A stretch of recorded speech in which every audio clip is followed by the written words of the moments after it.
ஏண்டி சோகமா இருக்க? வர வர என் புருஷனுக்கு என் மேல காதலே இல்லடா. சரி கவலைப்படாத, நான் சொல்றத செய். சொல்லுடா. அவனை யாருமே இல்லாத அழகான இடத்துக்கு கூட்டிட்டு போடி, தானா காதல் வரும். சரிடா. ஏன்டி கண்ணை கட்டுற? உன்னை அழகான இடத்துக்கு கூட்டிட்டு போறேன்யா. கண்ணை திறந்து பாரியா.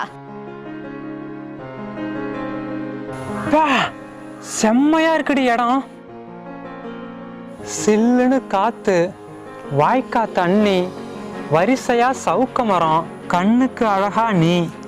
இதெல்லாம் பார்க்கும்போது 100 கோழி வாங்கி விட்டா தண்ணி வசதி இருக்கு, தீவன செலவு மிச்சம். பார்த்துக்க நீ இருக்க, எப்படியும் மாசம் 20,000 சம்பாதிச்சலாண்டி. யாரு சவுக்கு தப்புன்னு சொல்லிட்டு போடி, குத்தைக்கு பேசி பாக்குறேன். கட்டையில போறவன நாங்க இவனை